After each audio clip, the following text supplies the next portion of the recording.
He waked up late next day after a broken sleep. But his sleep had not refreshed him. He waked up bilious, irritable, ill-tempered, and looked with hatred at his room. It was a tiny cupboard of a room about 6 paces in length. It had a poverty-stricken appearance with its dusty yellow paper peeling off the walls, and it was so low-pitched that a man of more than average height was ill at ease in it, and felt every moment that he would knock his head against the ceiling. The furniture was in keeping with the room. There were 3 old chairs, rather rickety, a painted table in the corner on which lay a few manuscripts and books. The dust that lay thick upon them showed that they had been long untouched. A big, clumsy sofa occupied almost the whole of one wall and half the floor space of the room. It was once covered with chintz, but was now in rags and served Raskolnikov as a bed. Often he went asleep on it, as he was, without undressing, without sheets, wrapped in his old student's overcoat, with his head on one little pillow, under which he heaped up all the linen he had, clean and dirty, by way of a bolster. A little table stood in front of the sofa. It would have been difficult to sink to a lower ebb of disorder, but to Raskolnikov in his present state of mind this was positively agreeable. He had got completely away from everyone, like a tortoise in its shell, and even the sight of a servant girl who had to wait upon him and looked sometimes into his room made him writhe with nervous irritation. He was in the condition that overtakes some monomaniacs entirely concentrated upon one thing. His landlady had for the last fortnight given up sending him in meals, and he had not yet thought of expostulating with her, though he went without his dinner. Nastasia, the cook and only servant, was rather pleased at the lodger's mood, and had entirely given up sweeping and doing his room. Only once a week or so she would stray into his room with a broom. She waked him up that day. "Get up, why are you asleep?" she called to him. "It's past 9, I have brought you some tea, will you have a cup? I should think you're fairly starving." Raskolnikov opened his eyes, started and recognized Nastasia. "From the landlady, eh?" he asked slowly and with a sickly face sitting up on the sofa. From the landlady, indeed. She set before him her own cracked teapot full of weak and stale tea, and laid 2 yellow lumps of sugar by the side of it. "Here, Nastasia, take it, please," he said, fumbling in his pocket, for he had slept in his clothes, and taking out a handful of coppers. "Run and buy me a loaf. And get me a little sausage, the cheapest, at the pork butcher's." "The loaf I'll fetch you this very minute, but wouldn't you rather have some cabbage soup instead of sausage? It's capital soup, yesterday's. I saved it for you yesterday, but you came in late. It's fine soup." When the soup had been brought, and he had begun upon it, Nastasia sat down beside him on the sofa and began chatting. She was a country peasant woman and a very talkative one. "Praskovya Pavlovna means to complain to the police about you," she said. He scowled. "To the police? What does she want?" "You don't pay her money and you won't turn out of the room. That's what she wants, to be sure." "The devil, that's the last straw," he muttered, grinding his teeth. "No, that would not suit me just now. She is a fool," he added aloud. "I'll go and talk to her today. Fool she is, and no mistake, just as I am. But why, if you are so clever, do you lie here like a sack and have nothing to show for it?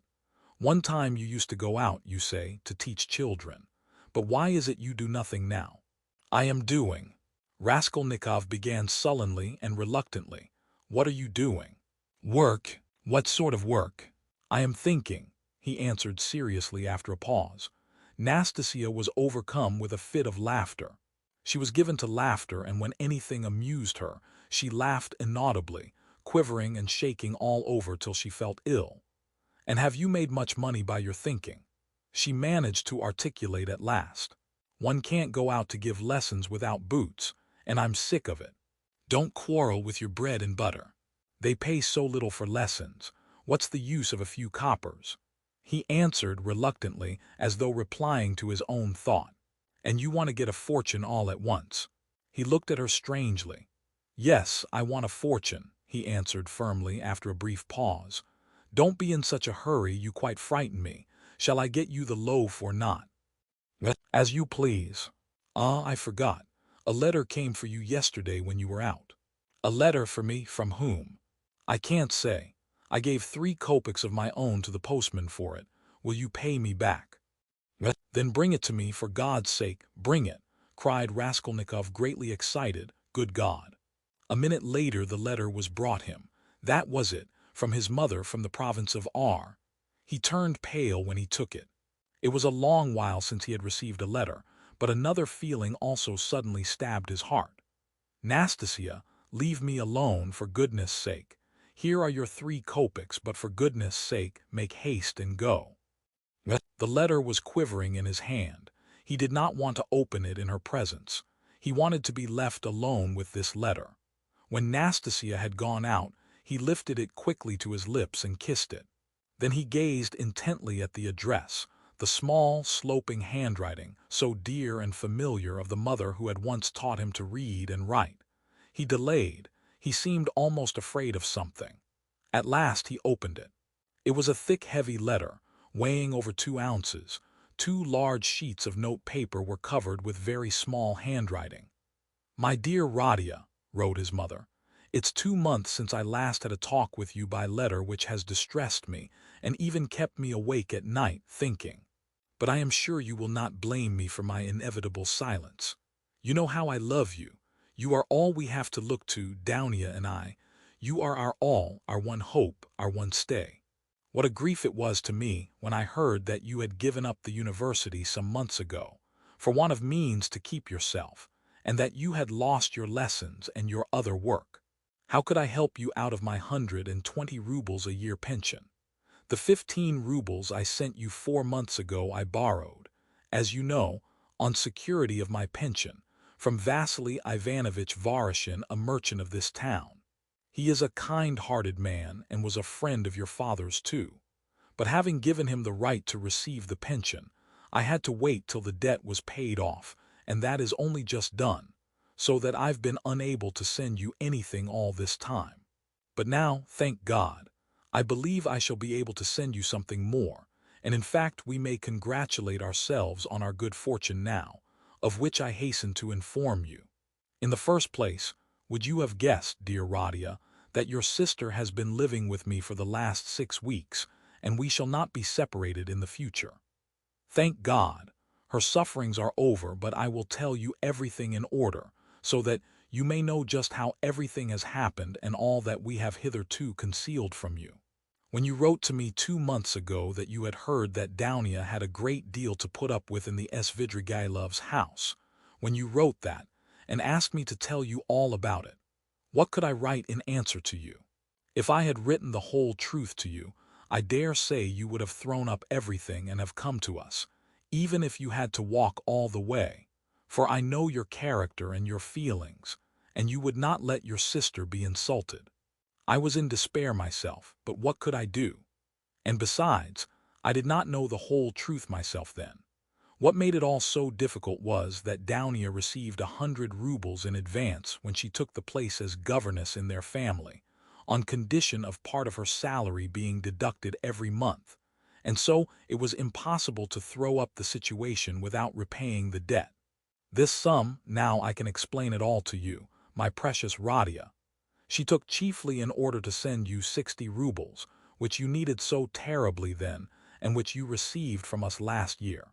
We deceived you then, writing that this money came from Downia's savings, but that was not so, and now I tell you all about it, because, thank God, things have suddenly changed for the better, and that you may know how Downia loves you and what a heart she has.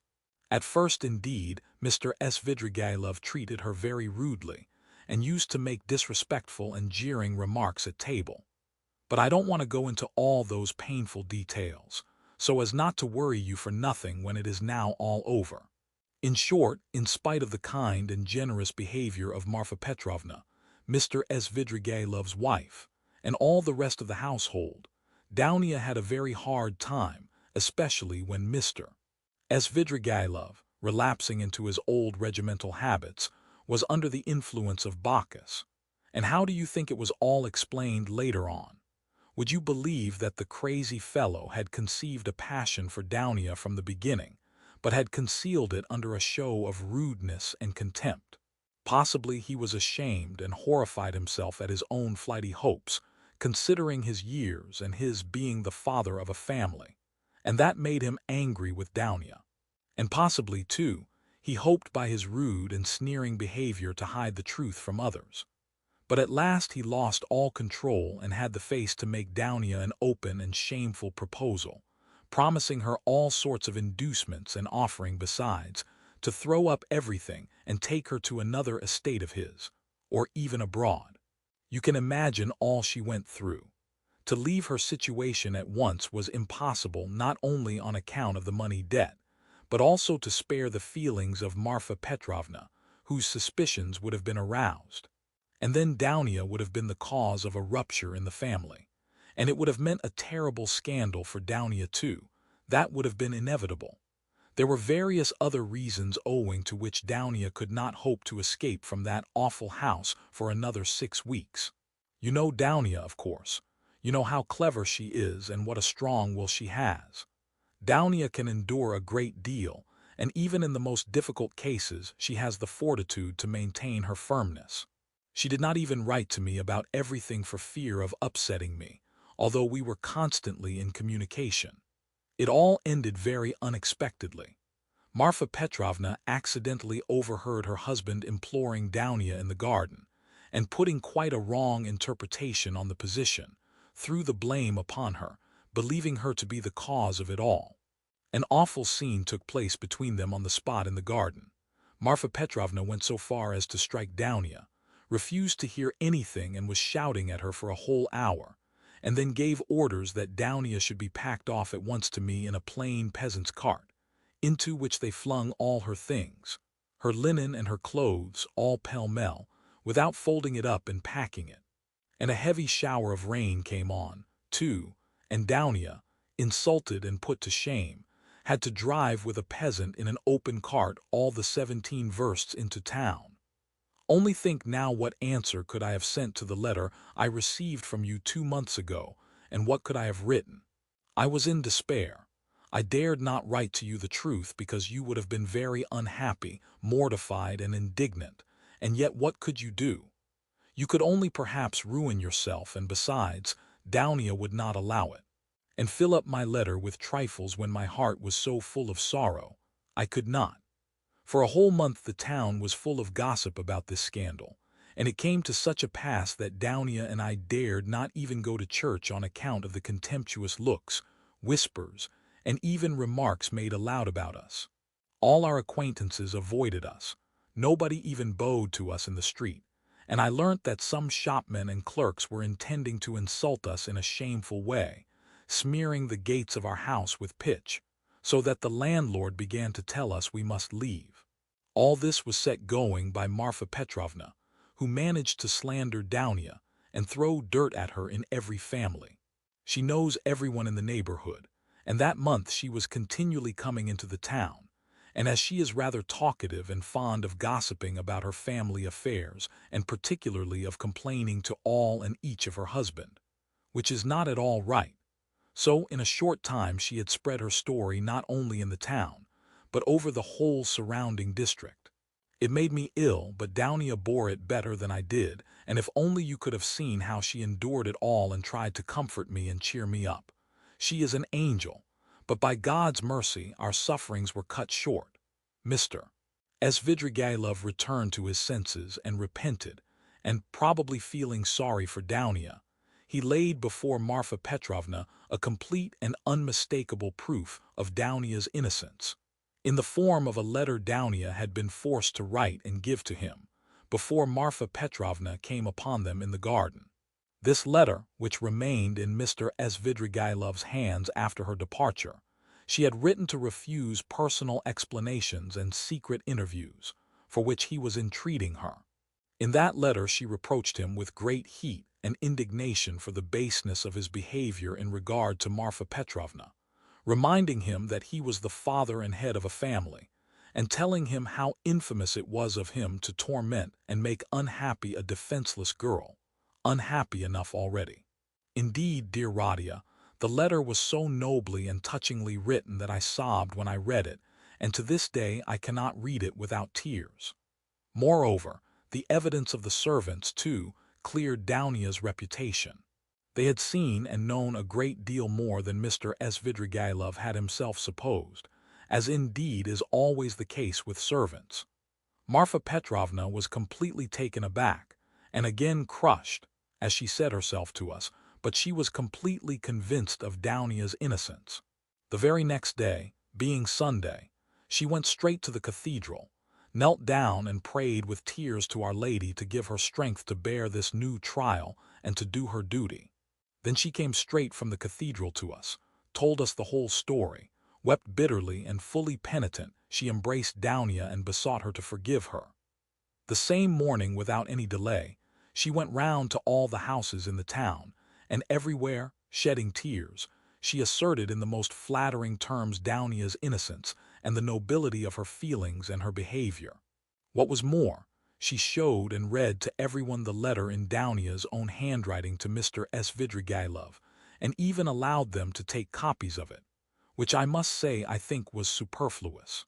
In this way she was busy for several days in driving about the whole town, because some people had taken offense through precedence having been given to others, and therefore they had to take turns, so that in every house she was expected before she arrived, and everyone knew that on such and such a day Marfa Petrovna would be reading the letter in such and such a place, and people assembled for every reading of it, even many who had heard it several times already both in their own houses and in other people's. In my opinion, a very great deal of all this was unnecessary, but that's Marfa Petrovna's character. Anyway, she succeeded in completely re-establishing Dounia's reputation, and the whole ignominy of this affair rested as an indelible disgrace upon her husband, as the only person to blame, so that I really began to feel sorry for him. It was really treating the crazy fellow too harshly. Dounia was at once asked to give lessons in several families, but she refused. All of a sudden everyone began to treat her with marked respect, and all this did much to bring about the event by which, one may say, our whole fortunes are now transformed. You must know, dear Radia, that Dounia has a suitor and that she has already consented to marry him. I hasten to tell you all about the matter, and though it has been arranged without asking your consent, I think you will not be aggrieved with me or with your sister on that account, for you will see that we could not wait and put off our decision till we heard from you, and you could not have judged all the facts without being on the spot. This was how it happened. He is already of the rank of a councillor, Fyodor Petrovitch Luzhin, and is distantly related to Marfa Petrovna, who has been very active in bringing the match about. It began with his expressing through her his desire to make our acquaintance. He was properly received, drank coffee with us, and the very next day he sent us a letter in which he very courteously made an offer and begged for a speedy and decided answer.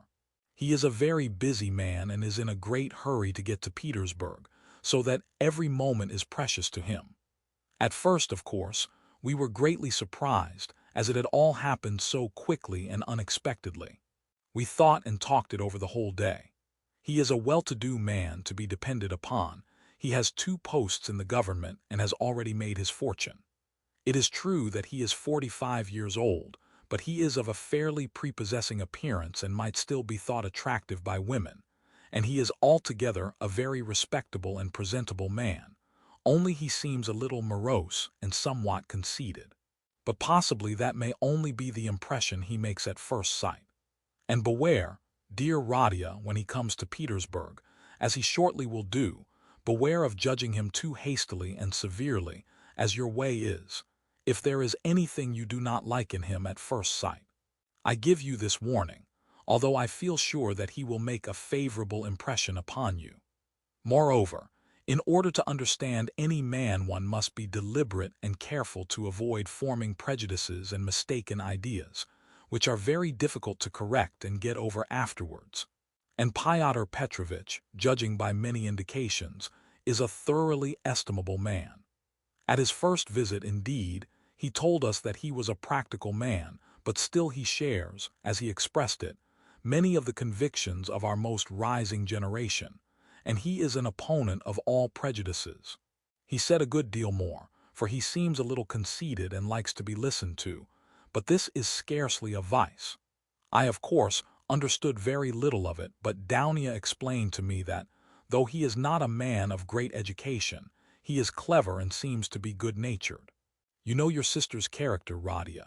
She is a resolute, sensible, patient, and generous girl, but she has a passionate heart, as I know very well.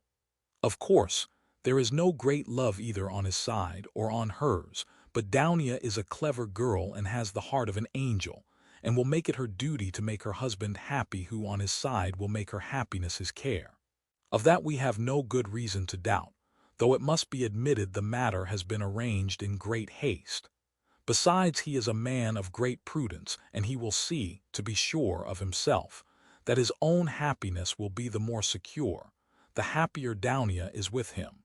And as for some defects of character, for some habits and even certain differences of opinion, which indeed are inevitable even in the happiest marriages, Downia has said that, as regards all that, she relies on herself, that there is nothing to be uneasy about, and that she is ready to put up with a great deal, if only their future relationship can be an honorable and straightforward one.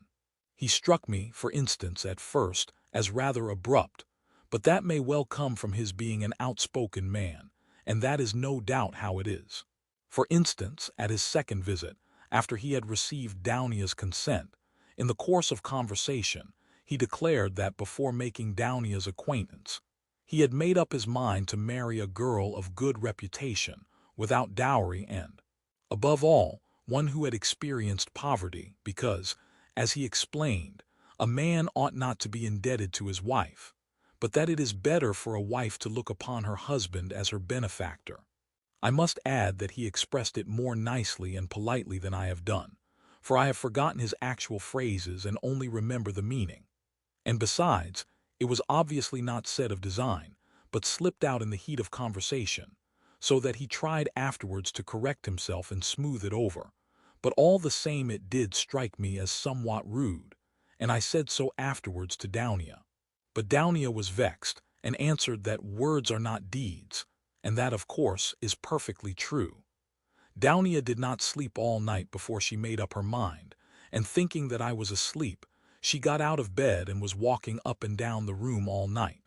At last she knelt down before the icon and prayed long and fervently, and in the morning she told me that she had decided. I have mentioned already that Fyodor Petrovitch is just setting off for Petersburg, where he has a great deal of business, and he wants to open a legal bureau. He has been occupied for many years in conducting civil and commercial litigation, and only the other day he won an important case. He has to be in Petersburg because he has an important case before the Senate.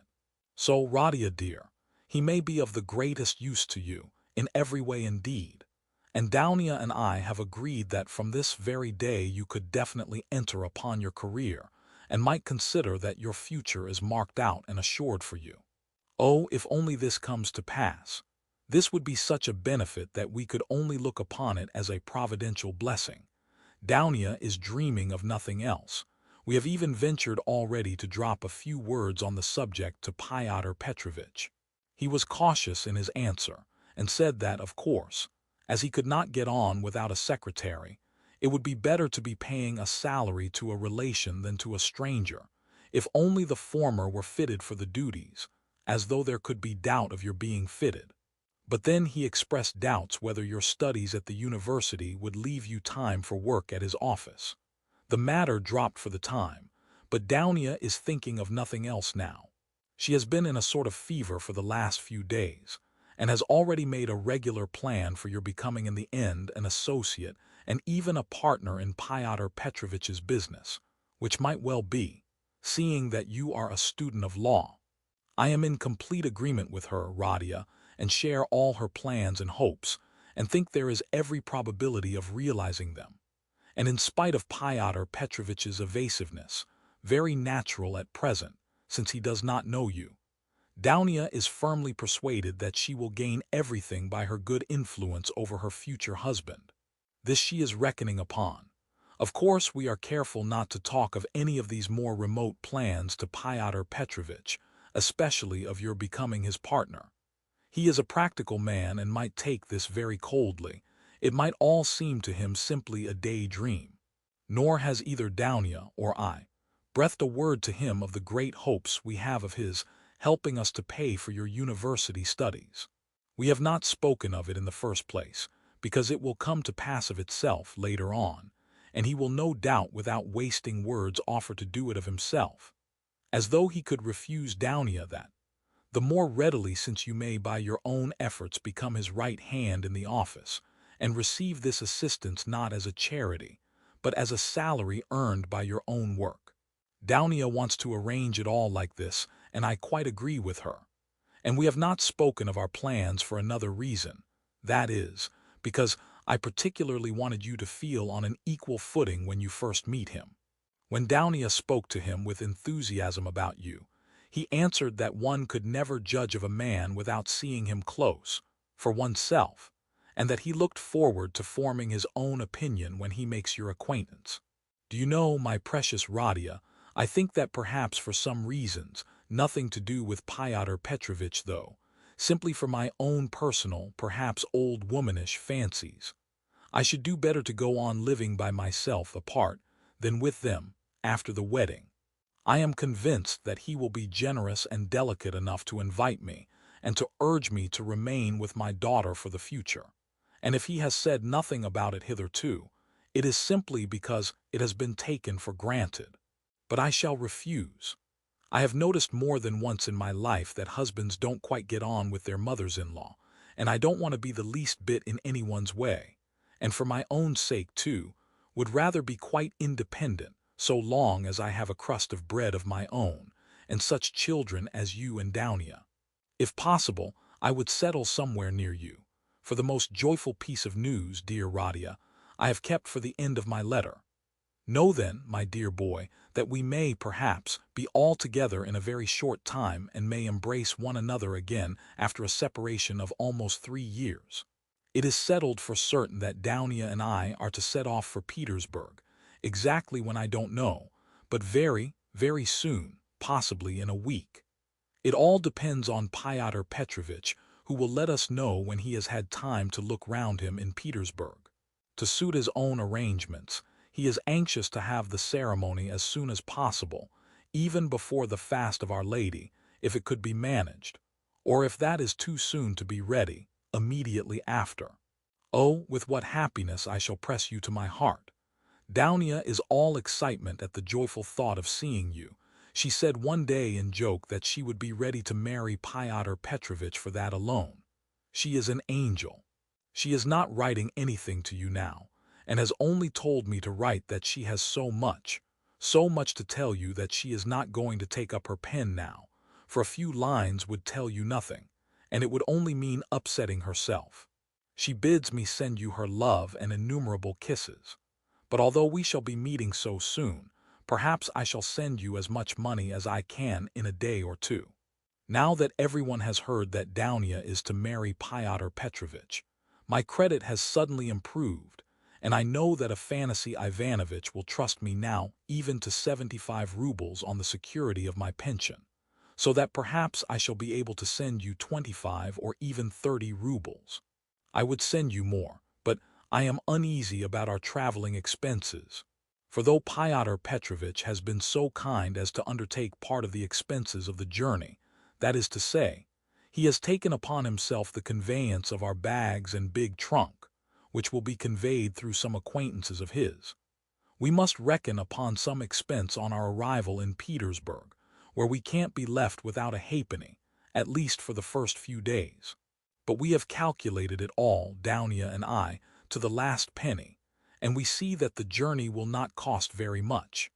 It is only 90 versts from us to the railway, and we have come to an agreement with a driver we know, so as to be in readiness.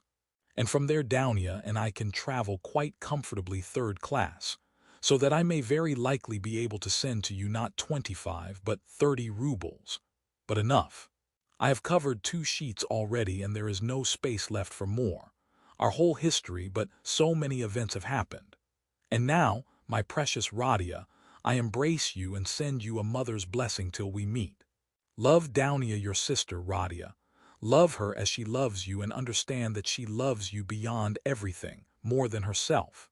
She is an angel, and you, Radia, you are everything to us, our one hope, our one consolation. If only you are happy, we shall be happy. Do you still say your prayers, Radia, and believe in the mercy of our Creator and our Redeemer? I am afraid in my heart that you may have been visited by the new spirit of infidelity that is abroad today. If it is so, I pray for you. Remember, dear boy, how in your childhood, when your father was living, you used to lisp your prayers at my knee, and how happy we all were in those days. Goodbye till we meet then. I embrace you warmly, warmly, with many kisses. Yours till death. Pulciachorae, Ariaskeolenikeovi. Almost from the first, while he read the letter, Raskolnikov's face was wet with tears.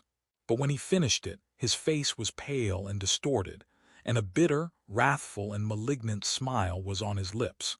He laid his head down on his threadbare dirty pillow and pondered a long time. His heart was beating violently, and his brain was in a turmoil. At last he felt cramped and stifled in the little yellow room that was like a cupboard or a box. His eyes and his mind craved for space. He took up his hat and went out, this time without dread of meeting anyone. He had forgotten his dread. He turned in the direction of the Vassilievsky Ostrov, walking along Vassilievsky Prospect, as though hastening on some business, but he walked, as his habit was, without noticing his way, muttering and even speaking aloud to himself, to the astonishment of the passers-by. Many of them took him to be drunk.